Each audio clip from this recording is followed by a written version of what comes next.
Hi, this is Tim of the 1916 Company. Welcome and thanks for logging on. If you love this watch, email me. I am still Team Mosso at thewatchbox.com. It is still in the description below. Your purchase and pricing email question line for buying this or any watch you see on any of our platforms. Please reach out to me directly. I am Team Mosso at thewatchbox.com for pricing.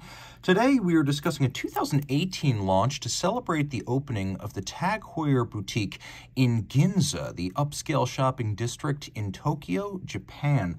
The watch you see here, a Japanese domestic market special, the Tag Heuer Carrera Chronograph Tourbillon Ginza Boutique Edition. It's made of grade 5 titanium, as well as white ceramic, JDM, and beautiful 45 millimeters in diameter, 16.5 millimeters thick, from lug tip to lug tip, 52.7 millimeters with a broad and proportional 22 millimeter spacing between the lugs. The watch is incredibly light, being made of sapphire, ceramic, and titanium, all of which are very light materials. It's almost feathery and toy-like on the wrist, compounded by the impression of all the white on the bezel and dial. Now, I could wear this quite comfortably, but it is pushing out to the edge of my wrist, and you can see that the lugs are very close to overlapping when viewed down the barrel. From over the top, they might even appear to be slightly out and over, but this is the angle that exaggerates the width of the watch.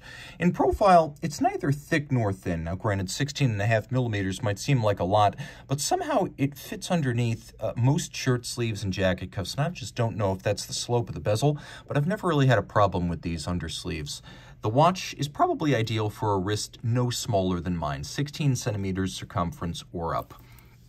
The strap is proprietary, so you can see that it's a little bit broader than the shoulders of the case, which means that 22 millimeter lug spacing I gave you is the internal spacing of the strap, not the external, which, as you can see, is designed to match the width of the case, not the space between the lug horns. But it is a very substantial strap, thick leather, and rubber, and you've got both. We have this sort of suede matte nubuck-like texture on large rectangular scale alligator leather on the top, and you can see this is symmetrical large rectangular scale, so probably a pretty expensive cut of the animal. That's one of the best cuts, the large symmetrical rectangular scale.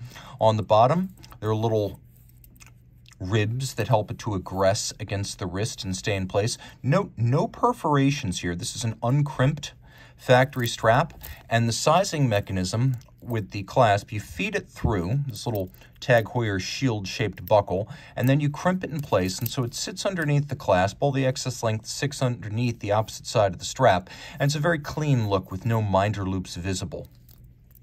The clasp itself is made of titanium. It has twin trigger release, so you press these triggers and it pops open. But critically, if you don't press the triggers, it won't pop open, making this a practical sports watch as it is 100 meters water resistant and fairly tough.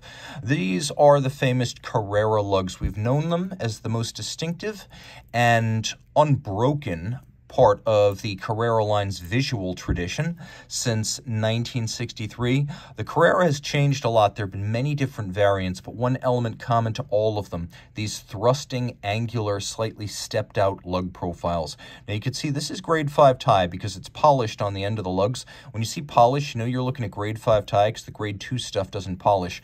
Grade 5 is great. It's light and hypoallergenic like grade 2, but it's also harder than steel, so more difficult to scratch than steel. So it's the best of all possible worlds. Most of this is all satinated for a muted finish. We have these little red sort of lacquered shoulders to the chronograph pushers, which include polished bezels, and then their other facets are satinated. We have a little rubber white collar around the crown, which features media blasting and polish with the Tag Heuer logo. Note, this is not a screw-down crown, though the watch is 100 meters water-resistant. Tachymeter scale in ceramic on the bezel. You can see that it includes both a satin finish top and then a little polished bevel on the side. The outer edge is also satin finished, so a nice little bit of nuance there. You can use the chronograph with the tachymeter to gauge the speed of an object, and the classic example is always a race car over a kilometer. That's the point of the tachymeter. That's how that works. We have a flying tourbillon. Quite impressive on a watch like this. Most tourbillon regulators, even at the haute horlogerie level, they're just advertised as being beautiful and the product of fine craftsmanship. Most companies making them make no promises about precision, which would be anathema to the creator of the tourbillon, Abraham Louis Breguet, who envisioned it as a precision mechanism to improve the accuracy or regularity of his Pocket watches. Well, this is a chronometer certified flying tourbillon. So first, flying tourbillon, no upper bridge to block your view. Second, COSC chronometer certified, and the documentation comes with the watch. So it is both beautiful, but also a very accurate timekeeper. You can see it's free sprung for toughness and precision of adjustment, with all of the adjustments done using recessed variable inertia bolts inside the rim. So this is also an aerodynamic recessed inertia bolt balance. And then you can see it as a tri-spoke flying tourbillon in Japanese rising sun red. We have a couple of different red shocks of color here. Beaten away at 4 hertz, surprisingly high beat rate for a tourbillon, that helping it to achieve its high rate of precision.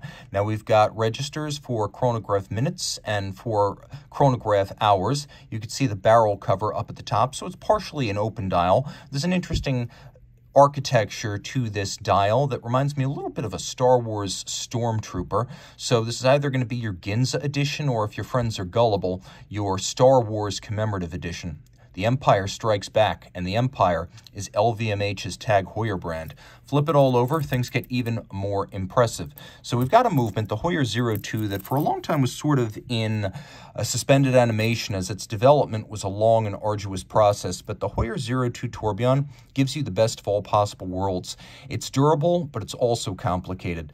33 pivot joules, chronometer certified, automatic winding with a 65-hour power reserve. You can see we have a Japanese rising sun red column wheel, also Swiss made. I guess you could call that in Swiss red, because that's also a Swiss color. We've got a combination of a super crisp column wheel and a vertical clutch.